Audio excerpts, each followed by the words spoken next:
Mapagpalang araw mga kasawlok, kumusta po kayo? Kumusta po ang lahat? Supposedly, DP lang po pala dapat yung kukunin natin kay Miss Marie pero siya po talaga ay laging nagpo-full payment po. After po natin siya ma-meet sa Porac Bay ay dumiretso tayo ng Pure Gold para mamili ng mga sangkap na pa-order po natin sa kanya at yung ibang pa-order po natin na merienda. Nearly rush order na po pala yung sa kanya kasi day before pa po yung day before po niya ako sinabihan. Mas require po kasi namin ng 2 to 3 days reservation para mas maaga po naming ma-prepare yung mga kailangan nating mga sangkap dahil po hindi tayo nag-iimbak ng mga sangkap sa bahay po, lalo na yung mga madaling masira po. Pero pag mga Shanghai, cordon bleu, yan po, chicken fillet, madalang lang po kaming kumuha ng rush order. Kung wala po kaming madaming pa-order, dun lang po namin kinukuha kasi matrabaho po yun, lalo na po yung cordon bleu. Kailangan po mga isang araw po na naka-ref po para mag-set siya at hindi bumuka-buka kapag ipinrito po yung cordon bleu. Pero pinag-usapan na po namin ni asawa kung kaya po yung rush order, tatanggap kami, basta open pa po yung palengke. Lalo na po half day lang po yung palengke dito sa atin sa Porac. Tsaka kung wala po tayong madaming pa-order, yung araw na mismo na yon, pwede po. Fast forward, nakatulog na po tayo ng 3 oras. Ayan, alauna ng madaling araw po, gising na kami ni asawa para mag-prepare naman po. Pumunta tayo ng Pampang Public Market. Diyan po tayo namili ngayon dahil nga po rush order yung order ni Miss Marie, ni Ma'am Marie. Kaya diyan po tayo dumiretso kasi diyan po maaga yung mga nagtitinda sa palengke po. Alauna ng madaling araw, 12:00, meron ka na pong mabibili diyan. Bandang 2:08, andyan na po tayo sa Pampang Public Market. Kaya pagdating po ng bahay, mga bandang 4:30 AM na po. Kahit malayo po yung Pampang, ay lumusob po tayo doon. Lalo na po, mas mura po talaga doon. Lalo na po yung karne, mga karne ng baboy, ayan. So, ayan po, no. Nahugasan ko na po pala yung ating karne para sa ating menudo. Menudo po yung order ni Miss Marie. Lagi po siyang may order na menudo at nasangkot sa ko na po yun. Tapos ay yung ating ano naman po, inuna kong lininisan yung ating ng tahong. Kasi po ilalaga pa po yan. At habang sinasangkot sa po natin yung ating menudo, nilinisan ko na din po yung ating hipon at pusit. Bali, veggies with seafood, menudo at saka palabok po. Puro large po yung order ni Miss Marie. Pag hindi naman po rush order, mas maganda po, lalo na yung sangkutsa natin. Nagsasangkot sa tayo sa gabi, halimbawa po, bukas yung order nyo. Sasangkutsahin ko po ngayong gabi para mas malasya siya. Bukas po igigisa, mas prefer ko po yun. So, ayan po, no, naghihiwa na ako ng pang menudo na patatas at saka carrots, bell pepper. Ay, ang bilis. Luto na agad yan.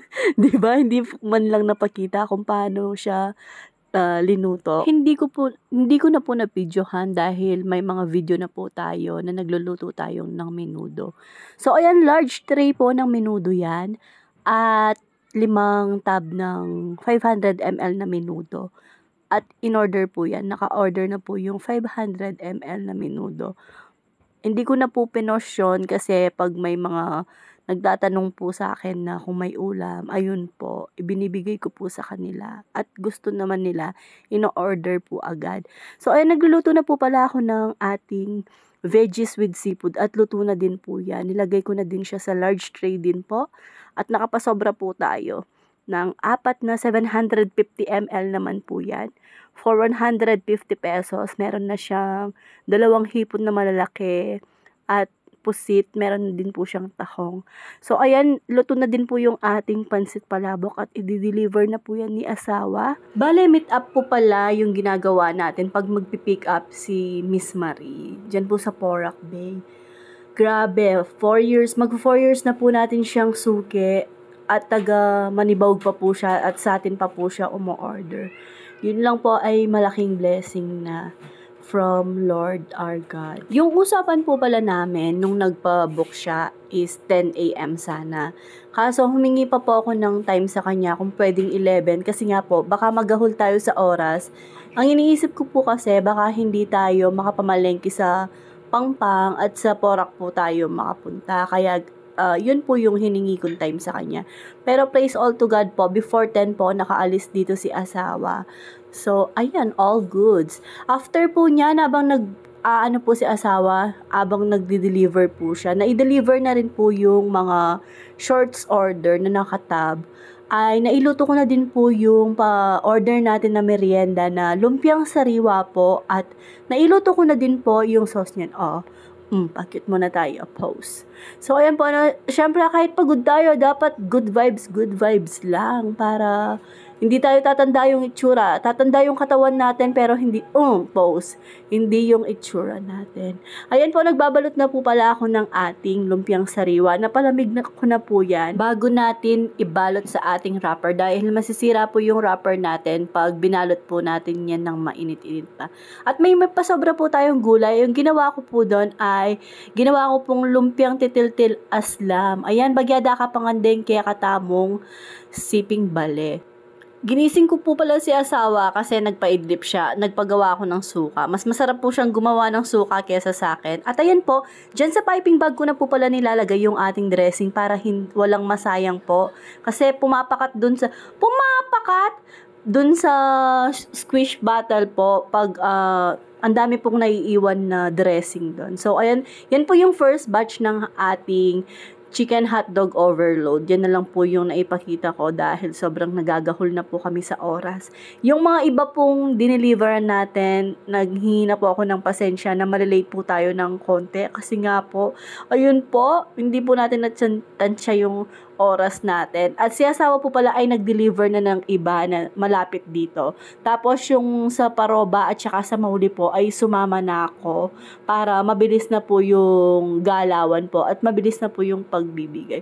So ayun, sa mga nag-i-inquire po pala, bago po yung ating price list. At ayan, wait lang po, nakalimutan ko. Sobrang hiya ko kay Sis Jen. Nakalimutan ko yung hotdog overload niya. Umuwi po tayo ulit para gawin yung sa kanya. At ayan po, i-deliver na natin ulit. Sabi ko sa kanya, Sis, sorry, mahuhuli yung sayo. Pwede bang bigyan na lang kita ng free na titil-til aslam. Hi, Pogi!